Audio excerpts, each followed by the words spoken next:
इसमें एक चीज़ इंपॉर्टेंट ये है कि मैं पेशेंट को पहले ब्रीफ कर दूं पेशेंट की क्या हिस्ट्री है। ये लगभग 10 दिन पहले हमारे यहाँ एडमिट होते हैं इमरजेंसी में, सुबह के 3 बजे आते हैं और इनको हम लोग MI डायग्नोस्ट करते हैं हार्ट अटैक।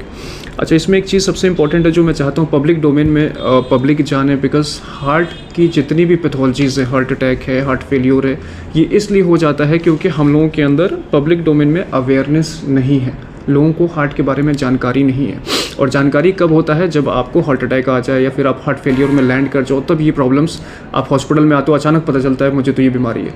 तो मकसद ये है इस वीडियो बनाने का, और अभी पेशेंट से भी हम लोग रिव्यू लेंगे कि आप इस चीज़ को जानो। मैं हमेशा इंसिस्ट करता हूँ कि कार्डियोवैस्कुलर स्क्रीनिंग ज़रूर कराइए। इससे होता ये है कि पता ये चल जाता है कि कहीं ब्लॉकेज तो नहीं आ रहा, कल को आप हार्ट अटैक के कैंडिडेट तो नहीं बन जाओगे, ब्लड प्रेशर, ब्लड शुगर कैसा रहता है, ईको में हम लोग देख लेते हैं कि हार्ट फंक्शन कैसा होता है। तो ये सारी चीज़ों का जानकारी आपको होना चाहिए आपके हार्ट हेल्थ के प्रोस्पेक्टिव से। दूसरा, मैं समझता हूँ कि बहुत सारे यंग लोग होंगे, वो सोचते होंगे मेरी उम्र 30 साल है, 35 साल है, तो मुझे कैसे हार्ट की प्रॉब्लम हो सकती है। तो देखो, एक चीज़ मैं बताता हूँ कि एक चीज़ होती है जेनेटिक प्रीडिस्पोजिशन, मतलब जेनेटिकली कोलेस्ट्रॉल जो है लिवर आपकी बॉडी में बहुत ज़्यादा बना रहा होता है, आपको पता नहीं होता है, और वो कहीं ना कहीं ब्लड स्ट्रीम में अक्यूमुलेट होकर ब्लॉकेज कॉज कर रहा होता है।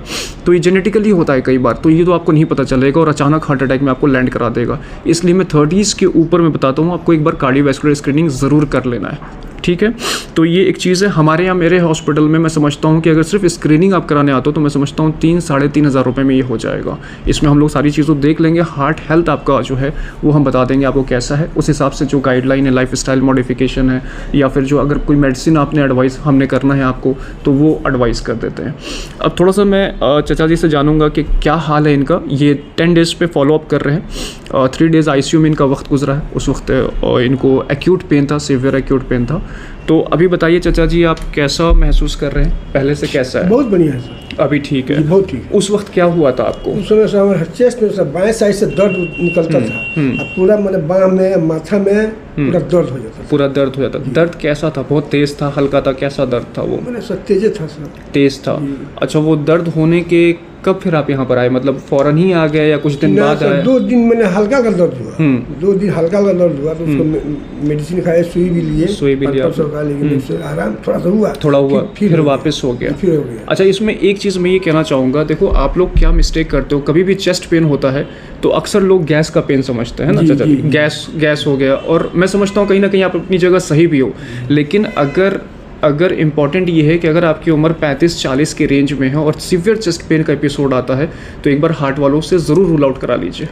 क्योंकि हमारे पास भी चाचा जी आए 2 दिन बाद, इनको 2 दिन पहले चेस्ट पेन होता है, मतलब अटैक्स आते हैं, और 2 दिन बाद यहाँ पे प्रेजेंट करते हैं और सुबह के 3 बजे यहाँ पर आते हैं।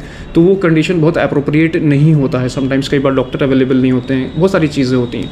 तो आपको यहाँ पर टाइमली इंटरवेंशन करना, टाइमली डिसीजन लेना बहुत ज़रूरी है। और मैं तो ये कहता हूँ किसी भी तरह का चेस्ट पेन हो, आपने टाइम वेस्ट नहीं करना है, फ़ौरन पहुँच जाना है, बिकॉज हार्ट अटैक हमेशा मोहलत नहीं देता है लोगों को, कई बार पेशेंट्स की कैजुअलिटीज़ भी हो जाती हैं, तो इसको बहुत इंपॉर्टेंट है। हाँ, फिर आप यहाँ पर आए चाचा जी, फिर आपने यहाँ पे एडमिट आप रहे, उसके बाद से नेक्स्ट डे से आपको आराम आने लग गया है ना, उसके बाद से फिर कोई दर्द का एपिसोड नहीं है। अच्छा, वो इमरजेंसी वाली दवा तो साथ में रखते हैं हमेशा?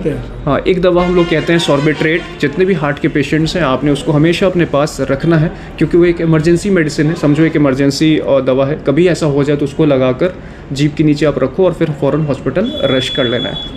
तो ये मोटी मोटी बातें हैं, आपको ख्याल रखना है अपने हार्ट की हेल्थ का। मैं चाहता हूँ कि कभी भी आप इन सिचुएशन में लैंड मत नहीं करो जो कि जान पे जिस पे बात आ जाए। तो और कुछ कहना चाहेंगे चाचा जी आप? अच्छा, नमक कम रखा जाएगा, बीपी है। अच्छा, बीपी की जो दवा खा रहे हैं, जिस तरह से खा रहे हैं वैसे ही खाइएगा, हाँ वैसे ही खाइएगा। लेकिन आपके पास ऑप्शन है, वो जो दूसरी वाली दवा आपने दिखाई है ना, उसको एक टाइम आप खा रहे हैं, वो 2 टाइम भी आप खा सकते हैं, 2 टाइम खा सकते हैं अगर बीपी बढ़ेगा तो। हाँ, बीपी वाला, बीपी तो सब डेली चेक कराते हैं, अगर ठीक है तो बढ़िया है। जैसे बीपी बढ़ेगा ना वैसे हम 2 खा, हाँ 2 खा सकते हो, नहीं तो सब बराबर में रहेगा। हाँ, तो जैसा चल रहा वैसे ही चलेगा, वैसे ही चलेगा। चलो ठीक, ठीक, अस्सलाम वालेकुम।